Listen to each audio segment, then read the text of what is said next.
تو بنی عذرہ کی ایک عورت آئی نبی علیہ السلام کے پاس، سلسلۃ الاحادیث صحیحہ کے اندر اس کا سمجھ لیجیے ریفرنس مل جاتا ہے۔ تو اس نے نبی علیہ السلام سے پھر ایک سوال کیا۔ کیا سوال کیا نبی علیہ السلام سے؟ اس نے کہا کہ میں جو ہے نا وہ جہاد پہ یا جنگ پہ جانا چاہتی ہوں۔ تو نبی علیہ السلام نے اس کو منع فرما دیا، یعنی جنگ پہ جانے یا جہاد پہ جانے سے نبی علیہ السلام نے اس کو منع فرما دیا۔ لیکن پھر اس نے نبی علیہ السلام سے کہا میں جنگ پہ نا اس وجہ سے جانا چاہتی ہوں کہ میں لوگوں کی مرہم پٹی کروں، زخمیوں کی مرہم پٹی کروں۔ تو نبی علیہ السلام نے اس عورت کو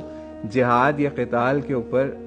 سمجھ لیجئے میڈیکل ایڈ پر بھی جانے سے منع کر دیا، اور یہ بھی ساتھ بات فرمائی جس کا مفہوم ہے کہ اگر میں نے آپ کو اجازت اس حوالے سے دے دی تو یہ روایت بن جائے گی اور پھر لوگ یہ کام کرنا شروع کر دیں گے۔ یعنی اس سے ہمیں یہ بھی پتہ چلتا ہے کہ اگر جو میڈیکل ورکرز ہیں، لیڈیز ہیں، ان کو یہ کوشش کرنی چاہیے اپنے گھر کے قریب جو ہاسپٹلز ہیں یا کوئی ایسے معاملات ہیں وہاں پہ کوشش کریں، ڈیل کریں،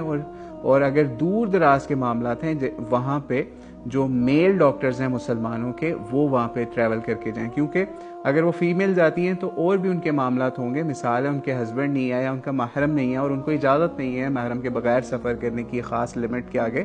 وہ بھی ان کو نہیں پھر اجازت مل سکے گی۔ تو اس لیے نبی علیہ السلام نے اس حوالے سے منع بھی فرما دیا۔ لیکن یہ سمجھ لیجئے کہ جنگوں کے اندر عورتیں بھی مسلمانوں کے ساتھ جایا کرتی تھیں، اور نبی علیہ السلام جس وقت آپ کو پتہ ہے ہم نے حدیبیہ کو کور کیا تھا تو اس وقت نبی علیہ السلام کی ایک بی بی ام سلمہ رضی اللہ تعالیٰ عنہا سلام اللہ علیہا بھی نبی علیہ السلام کے ساتھ تھی اور مشورے بھی دیا کرتی تھی۔ اور اسی طریقے سے غزوہ احد دیکھ لیں، کیونکہ وہ تو نبی علیہ السلام مدینے میں اور احد پہاڑ آپ کو پتہ ہے مسجد نبوی سے کتنا قریب ہے، تو اس لیے وہاں پہ بھی جب جنگ ہوئی تو وہاں پہ بھی بتایا جاتا ہے کہ بی بی فاطمہ، جب ہم نے احد کی کور کی تھی ایپیسوڈ یا کلاس، تو اس کے اندر ہم نے آپ کو بتایا تھا کہ کس طریقے سے بی بی فاطمہ نبی علیہ السلام کا زخم جو ہے اس کو کس طریقے سے دھوتی تھی، یا پھر اس کو سمجھ لیجئے اس کا مرہم پٹی والا معاملہ کہہ رہی تھی، یعنی نبی علیہ السلام کی بیٹی تھی تو وہ کہہ رہی تھی اس حوالے سے۔ اسی طریقے سے حضرت علی بھی اس حوالے سے پیش تھے اس معاملے کے اندر۔ تو اس سے پتہ چلتا ہے کہ آپ کو اجازت ہے ایک خاص لمٹ تک، ٹھیک ہے، یا خاص علاقے تک یا خاص سرکمسٹانسز یا پھر جو اسلام کے اصول ہیں، ٹھیک ہے، ان کے حساب سے اگر آپ کرتے ہیں تو ٹھیک ہے، لیکن یہ آپ نہیں کر سکتے۔ جیسے ہم نے ایک چیز دیکھی ہے کہ امریکہ سے ایک عورت اڑتی ہے، یعنی جہاز پہ مسلمان عورت اڑتی ہے اور وہ غزہ چلی جاتی ہے ڈاکٹر، ٹھیک ہے، کہ وہاں پہ جا کے میں نرسنگ کروں گی یا میڈیکل والا کام کروں گی۔ ہاں اگر کوئی ایسا معاملہ ہے کہ وہ عورت ہی آخری عورت ہے دنیا کے اندر مسلمان ڈاکٹر کہ وہ غزہ جا سکتی ہے تو وہ چلی جائے، یعنی ایکسٹریم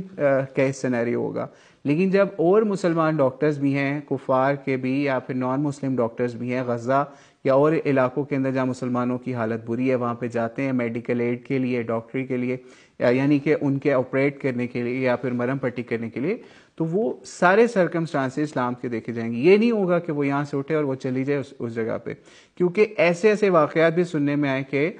کوئی لیڈیز جو ہیں وہ گئیں امریکہ سے یا کسی اور ملک سے دور دراز کے، اور وہ چلے گئی مثال ہے تھائی لینڈ میں یا پھر اور اس طرح کے ملکوں میں جہاں پہ کچھ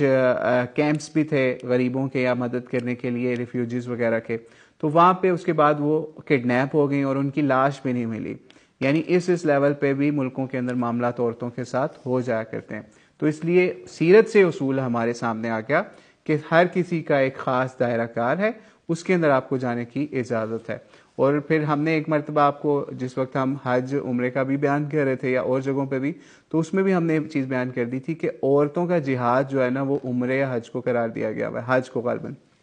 ٹھیک ہے، او کما قال علیہ السلام۔ تو اس لیے عورتوں کو خاص لمٹ تک مردوں کے ساتھ جنگوں کے اندر یا جہاد کے اندر قتال کے اندر جانے کی اجازت ہے۔ تو اس کا بھی ہم نے ایک نمونہ آپ کے سامنے اس حوالے سے پیش کر دیا کہ بنو عذرہ کی ایک عورت نے جنگ میں جانے کی اجازت مانگی اور صرف مرہم پٹی کے حوالے سے، تو اس کو نبی علیہ السلام نے اس اجازت سے منع فرما دیا۔